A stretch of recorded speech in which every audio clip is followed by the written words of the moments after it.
The China in Africa podcast is brought to you in partnership with the Africa-China Reporting Project at Wits University in Johannesburg. The ACRP promotes balanced, considered reporting on China-Africa relations through training programs held throughout the year. More information at africachinareporting.com.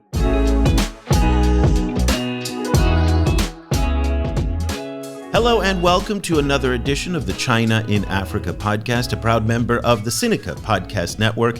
I'm Eric Olander, and as always, I'm joined by China Global South's managing editor, Cobus van Staden in Berlin, Germany. A very good morning to you, Cobus. Good morning. Cobus, today we're going to do a lightning round show. We actually struggled to find a guest. We couldn't find a guest this week to come on the show. I'm actually finding it more difficult to book guests for the show. And it's the first time in the 14 years that we've been doing this show that I find that it's gotten more difficult. And it just feels to me there's just less activity in the China-Africa knowledge space. Do you have any thoughts on that? Or is that just me and maybe I'm just, not looking in the right places? There are things coming up, I think. Obviously we go through these periodic kind of lulls, and there are definitely some interesting publications and so on coming up that we'll be discussing from next week. But I do also feel that it is a quiet time in China-Africa studies specifically. I feel like maybe there's, because the infrastructure kind of spending has fallen a lot, I think that reveals that in a lot of ways the China-Africa relationship hasn't necessarily expanded and differentiated itself to the extent that China's relationship with other parts of the world has had. And there seems to be a kind of a quietness there. Yeah, you remember back in the day, 5, 6, 7 years ago, there was a lot of these high-level visits. There were a lot of investment deals. There were a lot more exchanges, people-to-people exchanges. There was just a lot more going on. And that generated a lot more buzz from think tanks, from academics, from civil society, which we're just not seeing as much anymore. And there seems to be a normalization of the relationship in many respects, that what was exceptional 10 years ago is normal today and not generating the type of analysis that it once did. It's a reflection. And I've noticed that even when putting together our newsletter every day, that I'm struggling to find China-Africa stories. And I don't struggle for China-Asia, China-Middle East, even China-America stories. But China-Africa, it feels like the volume of coverage in the international press and the African press has also gone down. Yes, I think so. I think people are just used to it, but also I think there's been less action there. Yeah. Well, we're going to, plow on. We've got a great show. This is the kind of show that you and I used to do for the first 9 years of the podcast, where it's just the two of us. So we're kind of going back old school today. We found a whole bunch of cool, interesting topics, some tangentially related to China-Africa, but certainly related to China-Africa at the core, but you have to look a little bit. And we're going to kind of run down these. This is what we call a lightning show. I've got 4 or 5 topics that I just really want to run by Cobus to get his take on. Clearly, the G20 summit was the talk of the town all this week. Chinese Foreign Ministry spokesperson Mao Ning was among the first of the major governments to welcome the admission of the African Union to the Group of 20. This was the big deal. In fact, it's no longer the G20. It's got to be called eventually, I would assume, the G21. Beijing, along with the US and India, among others, backed the AU to become the second multilateral member alongside the European Union. So there's 19 states plus the European Union and now the African Union. Let's listen to the announcement from Indian Prime Minister Narendra Modi, who made it official. I would like to invite the chair of the African Union to take his place as a permanent member of the G20. Cobus, that's a milestone by any measure. I mean, it's a big deal. What's your reaction to it? Yeah, it definitely is a big deal. I mean, the African Union Commission was observer members of the G20 for a while. They were always involved, or they was invited kind of on the sidelines of the G20, or because each G20 host invites a certain number of people or number of countries, and they were generally invited. So they were kind of in the room, but they weren't at the table, I think. Now they have a space at the table, and it's going to be interesting to see what they do with that and how much of a voice they have in that conversation. Okay, well, let me push you on this. What does the African Union do now with a seat at that table? How does it assert itself? Well, this is the big question, because the African Union itself is frequently quite weak in Africa because it tends to sometimes be undermined by member states. But I think the one thing that it does do is before South Africa was the only African member of the G20. And so South Africa was in this kind of impossible position of both representing Africa, but not looking like it's trying to represent Africa because there's a lot of sensitivities about that in Africa. So now Africa is fully there continentally as a member. So we'll have to see to which extent they'll be able to push the African voice on things like debt, for example. Okay, how do they do that? I'm going to push you a little bit to be the advisor to the African Union.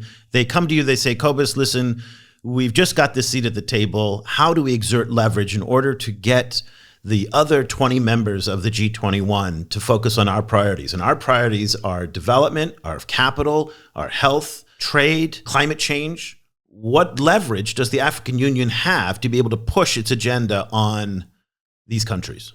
Well, I think in the first place, the G20 is notable for the fact that it's both established rich G7 economies and large emerging economies.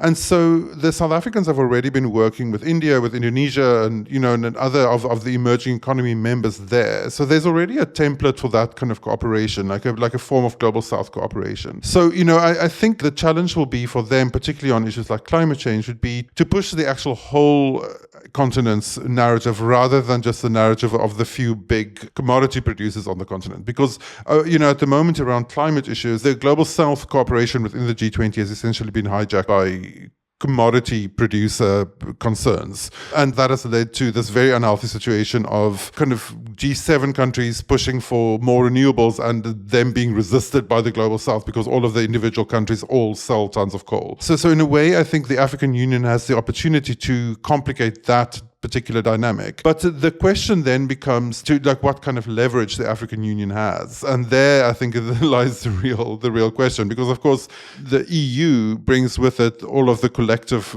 economic weight of all of its member states. So the problem always is that Africa has this kind of towering moral authority with very little actual leverage. And so what I also wonder, what I cynically wondered at some stages, is are we going to flash forward 5 years with some horrible person writing in The Economist like, oh, this is when the G20 started becoming less relevant. I was wondering that actually whether it's that kind of glass cliff situation, kind of when kind of where it kind of gets handed to, like people get let in at the moment when the organization itself is in such crisis that they need to kind of add new relevance to it. There's the question, I think, like whether they'll be able to do something. No, but this is total BS because you and I both know that the G20 has lacked relevance for years in its inability to deal with COVID, the debt crisis, any number of issues. And we, in fact, did an analysis on our website this week that showcased the work of Brad Setzer, who is one of the top debt analysts at the Council on Foreign Relations. And his assessment about the common framework, which is the G20's debt restructuring program, is that he called it a dud. Okay, a dud. So if they can't get debt right, and they couldn't get COVID right, and they couldn't get climate right, because we know that talks broke down in Chennai earlier this year on climate, the key question is its relevance disappeared a long time ago. But let me give you a different perspective on this about the symbolism of the AU becoming a member. This comes from former Indian ambassador Rajiv Dogra and now a popular foreign affairs commentator on Indian television. And he said something very interesting during India Today's live coverage of the event that I want to get your take on. The important point here is EU represented the colonizers. The countries which were the colonies had been left out. So now with African Union coming in, the balance has been struck. There is no longer the haves and have-nots. There's no longer the deprived and the rulers. The world has become more balanced by admission of African Union. There we go. The world has become more balanced. What I thought was interesting, Cobus, was how in the Western narrative about all of this, there's never any reference to colonialism. And in India and Africa, you hear that colonial legacy sits very close to the surface. What was your reaction to that comment? Yeah, I mean, if only things have become more equal. This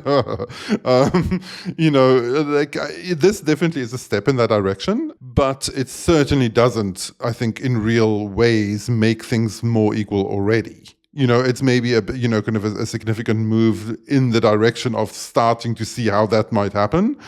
But it's certainly not happening yet. So, I think that is a little kind of too optimistic because we know the kind of group politics within the G20. The G7 still exists. They didn't go away. So we'll have to see. But at the same time, it does add another kind of like weight to the kind of global south scale, and to the extent that, increasingly it is impossible for the G7 to just make decisions on their own. I mean, obviously they make this decisions for themselves, but they, kind of it's increasingly becoming harder for them to just be like, well, this is how it's going to run. Like particularly because of China, because of India, and other kind of emerging global south countries. But I think the G20 increasingly also kind of troubles the distinction between the global south and the global north, because there's a lot of global south countries that are also extremely rich. A country like Saudi Arabia, for example, plays exactly on that kind of borderline. And maybe what's maybe more realistic way of saying it is that it certainly seems to be the emergence of a more multipolar G20 rather than just a kind of a global south, global north split. Well, I think coming on the back of the BRICS announcement and the expansion of the BRICS, it does seem that the global south and developing countries are trying to force themselves into the discourse in ways that we've never seen before. And I think that is something that is badly overdue. And it'll be interesting to see, though, and I'm curious to hear your reaction in a place like Berlin, if anybody's listening. If they like it as part of the diversity, equity, inclusion, tick the box. Yes, we've got Africa now part of the G20, it's the G21. We're DEI friendly, right? Does it actually matter? Are they listening? And I'm not entirely sure. And I'd be interested to hear your conversations with German stakeholders. And I'm heading to New York in November. I'd love to hear if people are actually paying more attention to Africa and those other places, especially in the context of the China-US and China-European struggles that are going on. So we'll see on that. Let's shift gears. Let's move to economic issues in Kenya in specific. And Kenya is a very interesting story for us in part because Chinese influence in terms of the debt portfolio is quite important. Now, remember, before we get into our conversation about the debt issues in Kenya, China has about 8% of Kenya's total debt. So between 70 and $80 billion, the Chinese own about 6.4 billion of that, as best as we know. So take that into account when we talk about the economic difficulties that Kenya is facing. And this week we had a number of different stakeholders in Kenya kind of sound the alarms. Kenya's Treasury Cabinet Secretary Njuguna Ndung'u said tax revenue is coming in lower than expected, and that means the country will not be able to finance its own development needs. That are his words. He also blamed the previous government for binging on debt. And let me quote here. Quote, "We are choked with inherited debt that must be repaid." Here are some facts as to where Kenya is right now. Kenya's government is now borrowing medium-term cash at 18% interest rates. Their T-bills are well over 14% interest rates. That is incredibly high. The Kenyan shilling, like many African currencies, has lost 20% of its value against the US dollar in 8 months. And household incomes in 2022 were lower than they were 5 years ago. All of that means that the tax revenue that the Treasury Cabinet Secretary referenced is lower. So less money coming in, more money going out to debt, less money going to development issues. Now, quite a bit of that money is actually going to the China Exim Bank. Last year, Kenya paid $733 million in loan servicing to the China Exim Bank. And to be sure, again, they owe a lot more to multilateral creditors like the IMF and the World Bank, along with private creditors and Eurobond debt that, again, they're paying those very high interest rates. And then also about half of their borrowing comes from domestic sources. So Kenya's situation is quite interesting in that respect. But the bottom line is that Kenya appears to be in very serious financial trouble. And that was made very clear this week by one of President William Ruto's chief economic advisors, a guy by the name of David Ndii, who we followed very closely on this show for several years. He went on to X this week and posted some rather remarkable statements, and he even referenced a press conference that he gave back in 2021, which, Cobus, I want to refresh you. I think we played this sound way back then, but we're going to play it again. But he wrote on X, this expectation that Kenya can abuse credit for a decade and the same people can make consequences go away painlessly just because there was a game of musical chairs we call elections. Are we sober? I told you 2 years ago Kenya was in receivership. Nothing has changed. Wow, some very strong words from David Ndii. Let's take a listen to the press conference from March 2021. Those words coming from now William Ruto presidential advisor David Ndii about the state of the Kenyan economy that he says has not changed. There's a lot of conversation within BBI about 35% and all sorts of things that the government is going to deliver. A government which has not delivered much. It has been selling hope for 9 years and borrowing huge amounts of money and investing that money in wasteful projects. They have not used that money. If they had used that money well, Kenyans would not be struggling to make ends meet. But, as I have said many times, the chickens have come home to roost. The country is broke. Those for you who follow news will know that the government has just concluded negotiation with IMF for a 3-year program. Now, these are the programs we used to have in the early 90s. Many of you do not know, young people do not experience these through called SAPs, Structural Adjustment Programs. Countries, when they go broke, unlike companies, are not liquidated. This IMF program is the equivalent of putting the country in receivership. Okay? So Kenya is in receivership.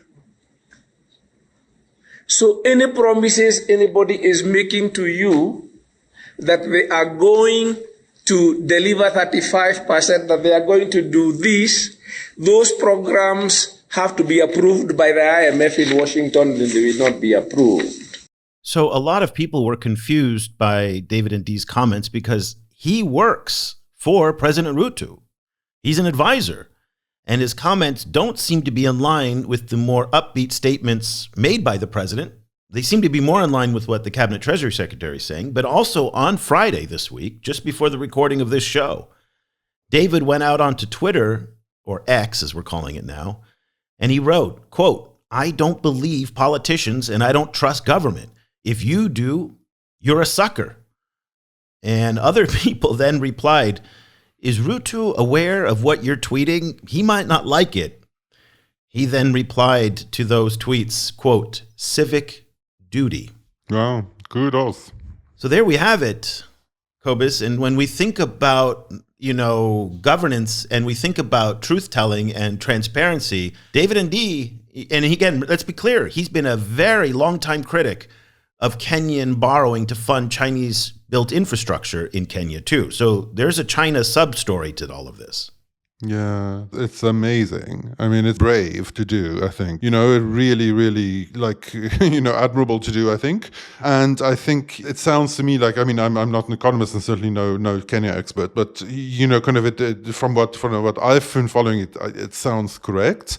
And, the standard gauge railway sits right in the middle of that. It's been such a disaster, to the extent that I think it kind of tainted the China-Africa relationship as a whole a little bit. And, it will certainly forever live as this kind of legacy of a particular moment in the China-Africa relationship where, I think of roads not taken, which probably would have benefited the continent and certainly East Africa a lot more. And yeah, it's awful. It's really tragic. Cobus, Ndii's posts on X come just a few days after President William Ruto hosted the Africa Climate Summit, and there was all this talk about, again, loss and damage and the amount of money that African countries need in order to battle climate change and for climate mitigation. And one of the issues that David is addressing is the mismanagement of public funds. So there's two issues when we think about climate mitigation here. Number one is the fact that these countries are broke now. So Kenya being one of them, according to David Ndii and according to the Cabinet Treasury Secretary. And I think if we look elsewhere, we're going to find in other countries in similar financial straits. So as they are servicing more debt, they are not using that money to build infrastructure to protect people against climate change, right? I mean, it is a zero sum here because you either have money for one or the other, but you don't have money for both. And then we have the second question of, if tens of billions of dollars come into these political systems, are they going to be managed well? And that's another issue that David is addressing here, that 9 years of economic mismanagement had led us to where we are today. And I think that the rest of the world, as taxpayers, who will presumably pay for a lot of this money, have a right to ask about the legitimacy of those questions. Where will this money go and how will it be managed? Yeah, absolutely. It's a really important question. I think that the issue of how loss and damage funds are going to be managed and like who the actual kind of like governing body is going to be that actually deals with loss and damage, funds, I think that hasn't even really been established yet, as far as I understand. I assume that some of that conversation is going to be happening at COP28 later this year. And, so it'll be very interesting to see how that develops. But the problem is that climate change is moving so fast that I think it's going to kind of catch us unawares, I don't know if you saw, but like I saw an amazing like Guardian article this week saying that the number of incidents within the US, the number of extreme weather incidents within the US that caused more than $1 billion worth of damage. There's been up to, and it doesn't even include the newest ones. It's been up to, I think, July. It's been 23 this year. $23 billion plus extreme weather events in the US alone this year. It's like, and that's in the US. Like the point I'm trying to make is that a lot of that money is not going to come at all, but the money has to go because the thing is the US and Europe wrecked the world. Like their development trajectory wrecked the world. And, they have to pay for it. They don't, though. This is the thing. They don't, and they won't. I mean, here's the thing, Cobus. John Kerry, the climate czar, whatever his title is, came to the African Climate Summit with $30 million. Okay? I mean, that is, that's what they're going to bring. They're not even subtle about it, Cobus. And on top of that, The Guardian also this week had a really mind-blowing article about a new report that came out that showed which countries led investments in oil and gas after the Paris Accord. And it was like by far the United States. The United States by far beyond anyone, a lot more. And the second one was Canada. And China was in the top 5. Like, kind of the UK was another one that was in the top 5. So, and then it was interesting, like, kind of immediately there was all of this, like, all of this so kind of these people are such hypocrites, because they also, John Kerry is also kind of calling for all of this climate stuff. And I was thinking, you know what? No, actually, because I think that seems to assume that the norms being announced or the kind of climate plans being announced that anyone ever wanted for them to have any correlation to reality. Whereas in reality, I think it's like these two things happen in parallel, right? Kind of like there's this anxiety in the US about, if we don't, kind of grab these gas and kind of oil reserves, then someone else will get them. So we're leaving money on the table. And then at the same time, a parallel anxiety about wanting to occupy the norm-making space. And, so because if we don't have John Kerry in a room gassing on about how Africa is the future of the world, then someone else will be talking and they might be listening to someone else. So both of those things are happening at the same time. Like they're expanding power in both kind of spheres in parallel. And that's all. Right, that's it.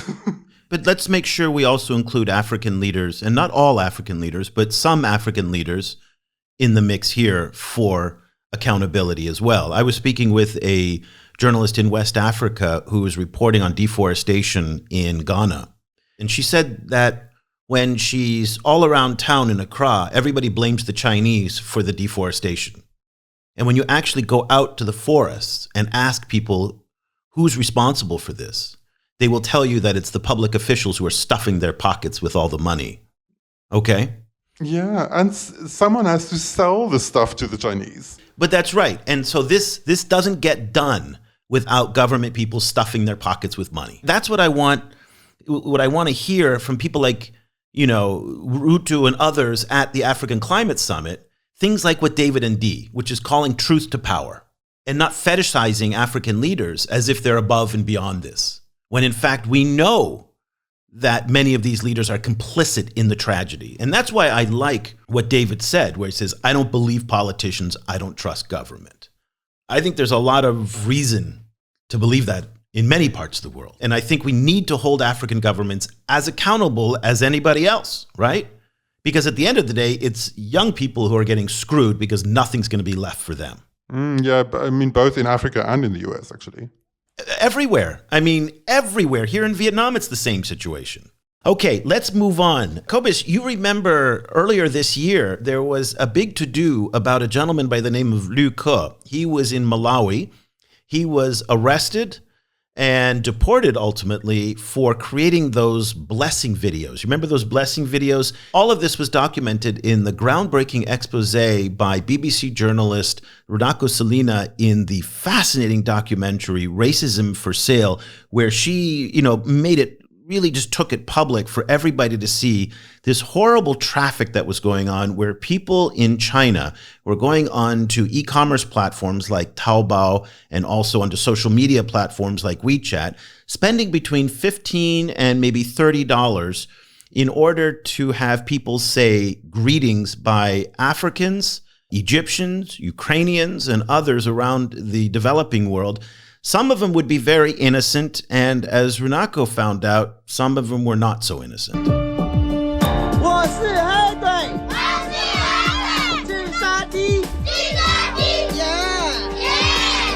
Yes, you heard that correctly. The kids are saying, in Chinese, I'm a black monster. My IQ is low. This video was released in February 2020 on a Chinese social media account called, get this, Jokes About Black People Club. Within days, it had more than 4,000 likes and a ton of comments. Some people were laughing. Others were outraged. The word they're using is Haigui, which could be translated as black monster or black devil, but really, it's the Chinese equivalent of the N-word.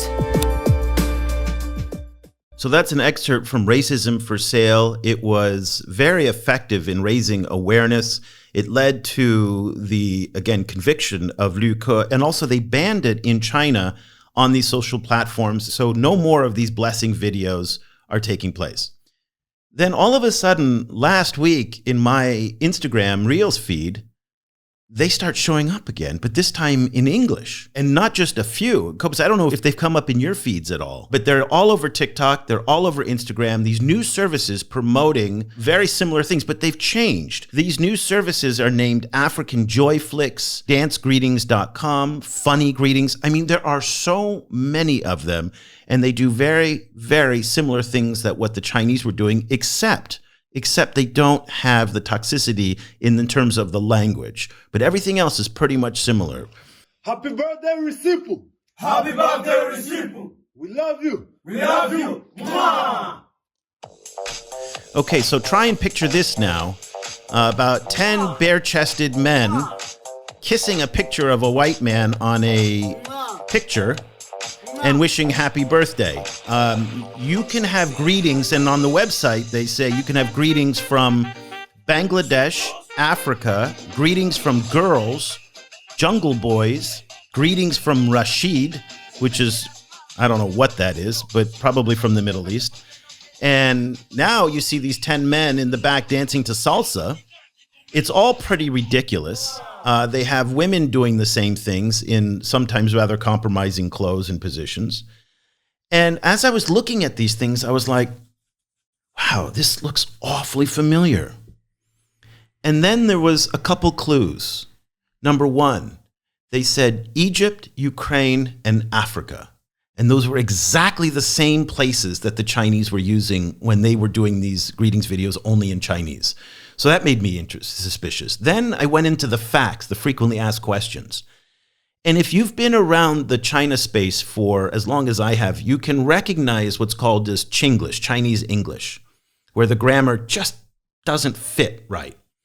And so lots of misspellings. It just smells and feels like Google Translate in Chinese English.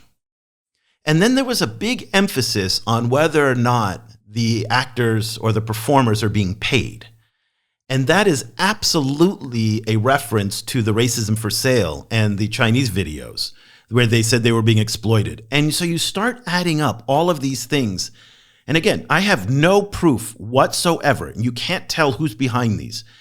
But it really feels like these guys who were doing the greetings videos in Chinese have reinvented themselves and are now doing them in English and in European languages for Europeans and Americans. Which then indicates that there was some kind of shift in the policy in China. Kind of that in some kind of way that business got rehabilitated and got some form of like official approval and was then probably turned elsewhere or like directed in an opposite direction out of the country rather than into the country. Maybe, or it could be just that the entrepreneurs found a space that the Chinese government doesn't care about because they're not going to get the flack for it. Yeah. And here's the other interesting part. In the old videos, you heard the Chinese voice in the background. So even on that video with Runako's introduction, you heard the Chinese voice saying the Chinese characters that then the children were saying back. Now what's interesting is when they use the voices, they use those TikTok AI voices, that you often hear. Yeah. So they've definitely evolved behind it. But if I would put $100 down that says this is the business that has just evolved, and they found it to be safer. So they're doing birthdays and greetings, but there is still something incredibly shocking, about paying money to people to dance and to kiss pictures like this. It just feels so demeaning, the whole thing. And also just in the context of Westerners using caricatures of people in the global South and Africans in particular. Yeah, it sucks. I mean, it's just repulsive of the highest order. But these things are back. If you go on YouTube and you do blessing video, search for Africa blessing video, and you'll see them all over the place. And they're back. And there's nobody else who did this business other than the Chinese. And I just think these entrepreneurs have figured out a way now to not be offensive to the point where they generate the kind of attention. But they seem to be monetized quite effectively. So I encourage everybody to check it out. Again, I don't have any proof to say that they're behind it, but boy, it sure just really looks like an evolution of those videos. Let's stay very quickly in the media space. And, just very quickly before we go, Cobus, I want to get your reaction to the newest drama that released on Chinese streaming platforms, Welcome to Miele Village. So here we are again, Cobus, with another multi-part series drama. We had Ebola fighters coming out earlier this year. Now what we have is a group of the Chinese medical teams. The Chinese have been sending medical teams to Africa, about 30 countries. And here we have the drama of these Chinese medical doctors, nurses, who have sacrificed everything, Cobus, everything, to go and help poor people in Africa. It's interesting because once again, in the imagery of it all, it's big budget, beautifully shot, but you have the requisite dancing children, beautiful scenery, the savannas, lots of giraffes, and of course, Africans who are in need of foreigners' help. And so what I wrote this week was that it really feels like there is a white savior evolution to become the Chinese savior now in these mega dramas that we're seeing, dating back all the way now to 2017 and Wolf Warrior, which of course they had a Chinese nurse who was there to help and save everybody, as well as one of the main protagonists in that character. So this is Welcome to Miele. It's now streaming throughout Asia. And it just seems like many of the caricatures that were pioneered in Hollywood in Europe of Africans as victims and Africans as those in need of help are now becoming mainstream caricatures on Chinese broadcast television. It's very interesting. It seems to me this kind of, in a kind of a media studies kind of vein, it seems to be creating this kind of space for Chinese to deal with or struggle with, what their kind of emerging international profile. Because on the one hand, obviously a lot of the kind of engagement with the rest of the world in China, particularly with the global south, has been this kind of like really complicated like mix of racism and paternalism and big brotherism and all of these different kind of like ideas of what China's role is in the world. And this is an iteration of that, kind of like that is what pop culture does frequently, is to provide these, to provide ways of like kind of simplified parables about what a big shift in society actually means. So it's very interesting to see it play out. It's interesting for me to see that it's commercially successful. Well, Wolf Warrior was very commercially successful. I mean, $1 billion franchise. But it was also an action movie, right? It reminds me a little, that Angelina Jolie movie, I think it was called Beyond Borders. It was essentially 8 workers in love, Yeah. So it was like, oh, well, they fall in love, but then like in the background of like, just like makeshift tents, on a war zone, And that kind of story is inherently, obviously it's character driven and human relationship driven rather than action driven, but also it is also this inherently like fundamentally in kind of grim context, So it's then interesting that then plays well commercially there. It's just revealing, I think, about what people want to watch. Well, it's interesting to me because when we think back to one of the great appeals of the Chinese engagement in Africa in the early 2000s, it was that China came to Africa with this idea that there was opportunity and it was about business, and that Africans were tired of the Western perceptions of Africa as being a basket case that was in need of help and saving. And I wonder now that as China's relationship with Africa is maturing and we're going into the 3rd decade in the modern era of Chinese engagement, where these dramas now, we're talking about Wolf Warrior, we're talking about, there was that evacuation movie that was, I forget the name of it, but it was the #1 movie at Chinese New Year this year. Then there's Ebola Fighters, and now there's Welcome to Miele. All of them set in an African context where Africa is plagued by war, by disease, by poverty. And many of the perceptions of Africa in the West that have become so soured now seem to be taking hold in Chinese popular culture. And so will we see a situation in 5, 6, 7 years that more of these dramas come out, that the public's perception of Africa is very much similar to what the public's perception in the US and Europe is, because that's what they see on TV. And that's what producers are giving them. But that's always the kind of symbolic role that Africa plays in the world, right? But what is interesting is that now Africa is increasingly speaking for itself because it's making its own pop culture. And so it's very interesting to see some of the works that's coming out of Netflix Africa, for example, which is all a lot of high glam, very, very kind of rich people and their shenanigans kind of stories, So it's an interesting kind of contrast. Well, it is. So Welcome to Miele Village is now available. It's not in English, and I don't think there's any English subtitled versions of it. But if you speak Chinese, you can go onto Youku and you can sign up to watch it as a pay-per-view, I think, and onto I think Tencent is also distributing it. There's a number of different platforms that are carrying it. I saw a lot of buzz about it in Southeast Asia, too, so it's not just in China. So in Malaysia and Indonesia and Singapore, it's also playing. So there is a broader impact on these perceptions of Africa, even beyond China, for these big budget dramas that they're making. But again, it is part of a longer sequence of entertainment products about Africa or set in Africa that have, again, very similar caricatures and stereotypes of the continent that we've seen and find despicable in Hollywood and European movies. So interesting to look at, interesting to compare. Cobus, for a show where we didn't have a guest and we didn't have as much to talk about, I thought we covered a lot of ground this week. Hope next week we'll be end up being able to talk about lots of things. That's right. Next week we'll be able to get back to our normal schedule. We've got a number of guests lined up. We also, over on our Global South podcast, have some great shows coming up. Focusing on China-India relations. So you're definitely going to want to check that out. So let's leave the conversation there. If this is the kind of thing that, you really get a kick out of and you want to find out about it before everybody else does, again, we're tracking this stuff. Nobody's digging up these kinds of things. on the social media, the videos, also the dramas and things like that, you're definitely going to want to find out what's going on. First, come over to the China Global South Project and sign up for a free subscription for 30 days at ChinaGlobalSouth.com/subscribe. Your subscription supports the work that we're doing in Asia, Africa, and the Middle East. We're fully independent, nonprofit, dedicated to only doing this. And so your support really helps make all of this possible. So we'll be back again next week with another edition of the China in Africa podcast. For Cobus van Staden, I'm Eric Olander. Thank you so much for listening. The discussion continues online. Tag us on Twitter at ChinaGS Project and visit us at ChinaGlobalSouth.com. If you speak French, check out our full coverage at projetafriquechine.com and AfriqueChine on Twitter.